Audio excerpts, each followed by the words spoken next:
Hi guys, tonight I wanted to show you a really quick, easy recipe. It's under 30 minutes to make a oven fried chicken.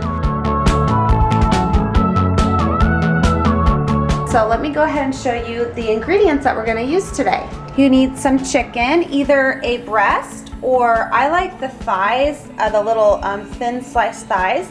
But this time we got the chicken breasts from Trader Joe's. You're gonna need a roll of either saltine crackers or like Ritz crackers, which I get Ritz. And you need a whole roll of that, one package. You need 1 egg. You need pepper, black pepper, ground, crushed red pepper, which is an optional item, basil, which is also optional, paprika, oregano, and parsley. And then you're gonna need some Pam or some olive oil to spray on your baking pans, which you need 2 of. Or if you have a really large one, you probably only need 1, but I always need 2. And then you need 2 smaller size bowls to mix your stuff with. And then you need some butter to melt over the top of the chicken before it goes in the oven. So you also need milk. So the first thing we're gonna go ahead and do is set our oven for 375. And get that in there. Next, we're gonna mix our wet items and our dry items in separate bowls. That's what the 2 small bowls are for. So I'm gonna go ahead and do that. All you need is 3 tablespoons of milk. So here's my tablespoon of my milk. I'm gonna go ahead and pour that into one of the bowls. Next thing you're gonna need is 1 egg, and you're gonna crack that into the same bowl with the milk. And then you're gonna need to whisk that together and get it really frothy. And I just use a fork to go ahead and whisk that up. So this is what it looks like after you whisk that all up into the bowl. You want it to look like that. Next, we're gonna mix our dry ingredients, and what you need to do is take all of these crackers in a package, and you're gonna actually roll them out with a rolling pin, or you could maybe put them in a Ziploc bag and crush them if you don't have a rolling pin. So what you're gonna do that, and then you're gonna go ahead and put them in the bowl, the other small bowl, and you're also going to put all of your dry ingredients, and I'm gonna give you the amounts and everything are gonna be down in the description box as well as me telling you. So if you ever need to look back, you can just go to the description.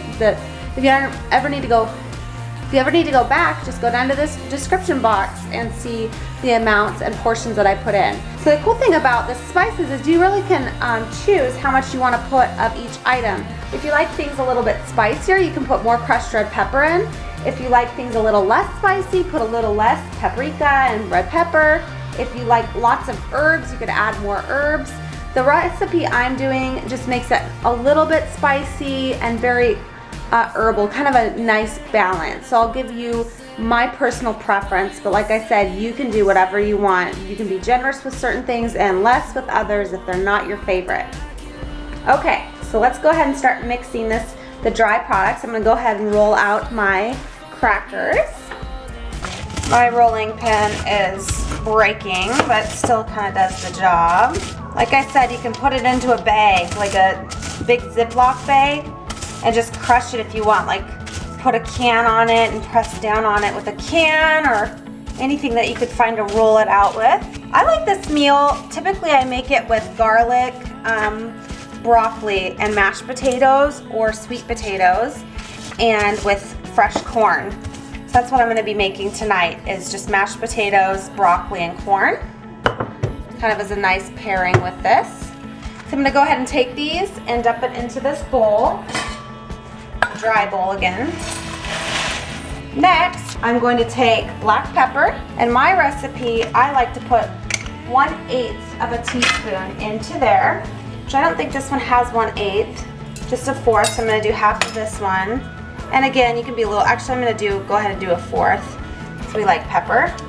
Sprinkle that on in. Next, I'm going to add parsley. I'm just gonna do a 1/4 teaspoon of parsley. Sprinkle that on in. So parsley, 1/4. Next is paprika. And I'm gonna go ahead and do a 1/2 tablespoon of paprika, because we like it a little bit spicy.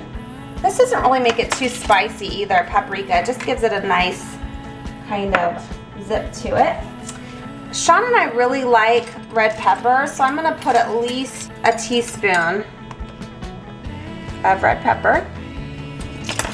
And you can add more if you once you mix it all together and you don't notice a lot of the spice, whatever, you can go ahead and add more whenever. Next, I'm gonna go ahead and add some basil. I'm just gonna do a half a tablespoon of basil. And next is oregano, and I'm just gonna do a half a tablespoon of oregano.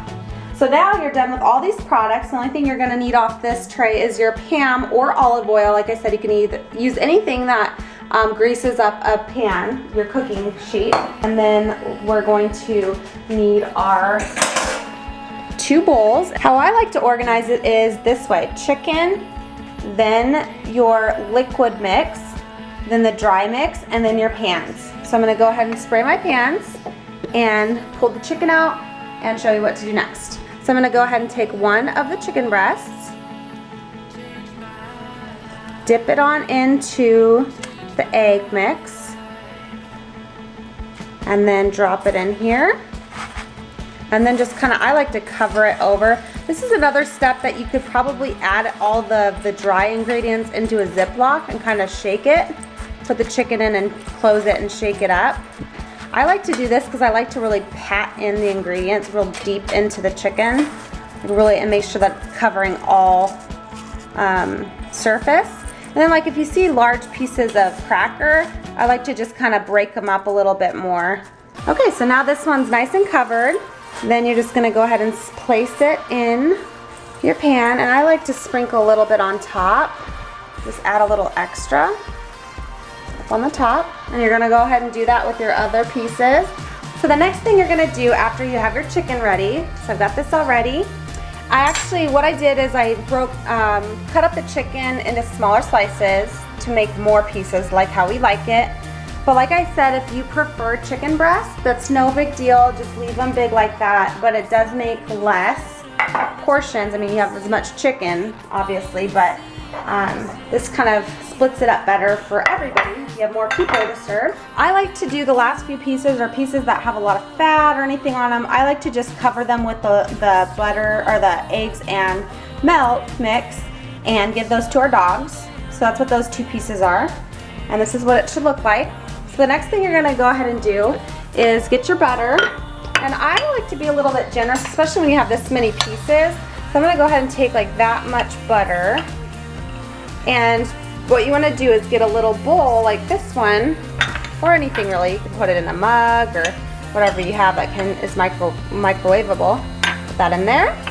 And go ahead and microwave it until it's melted. So then you just want to drizzle it over. This just helps the top get nice and brown. Last time I cooked this, I actually ran out of butter. I didn't realize we had no butter in the house. And I actually just used a little bit of extra virgin olive oil. And that seemed to work fine. I didn't think it tasted quite as good, but it did the job of just keeping it moist and a little bit brown. And I do put the butter over the dogs. This is like their special treat. And if you have any extra, just go over and get any spots that are dry on any areas. So this is now ready to go in your oven, which would be preheated by now. Go ahead and put them into the middle rack. So after I put the chicken in the oven, I want to set my timer. I do it 8 minutes for the thin sliced chicken thighs or strips, and for the breast, I would recommend at least 15 minutes for the really thick breasts. But I would say over 8 minutes. I would check it very careful if you want to cook it more than 8 minutes for the thin pieces.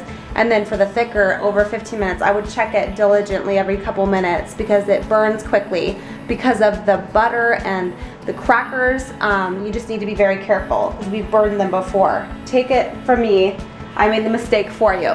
So my alarm just went off. This looks really good. I would still go ahead, I'm still gonna put it in for maybe a minute longer, just to make sure it's really done. I really am finicky when it comes to chicken being cooked. all the way through. I just don't want to even mess with that. So right now it's looking like the thighs, let's see, 8, 9, 10, 11, probably 12 minutes. So then the breasts would probably be more like 20. But I would just, like I said, do it to 15, check it, then add time from there, just so you don't have a chance of burning, making the mistake of burning your chicken. It's just worth it to kind of watch over it and check it every couple minutes rather than letting it go for the whole like 25 minutes and having it burn all the way through if you're doing it breast. Okay, now at 13 minutes, I'm gonna go ahead and pull one of these trays out and cut into a piece of chicken to check it.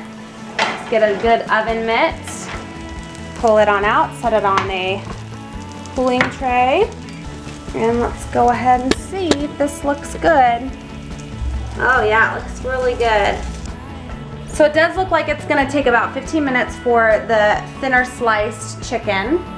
So that's pretty fast when you think about it. I think this total meal would take no more than 30 minutes to cook. From the prep time takes probably about 15 minutes, no more than that. And then the cook time is about 15 minutes. So really not a bad meal for 30 minutes. It's Sean's favorite. It's very cuisine. It tastes like fine cooking. Like, it's absolutely delicious. So I hope you guys like it as much as we do. I'll show you the finished product when it comes on out. There is the finished product. There's the chicken. I hope you guys enjoyed this video on how to make a quick oven fried chicken meal. If, like I said, it only takes about 30 minutes to make a quick, delicious meal. It's great for sharing for big families, and it's really cheap. So I hope you guys enjoyed it, and we'll talk to you soon. Bye! And marinate into the chicken and everything. And like I said, this is a great salad for summers.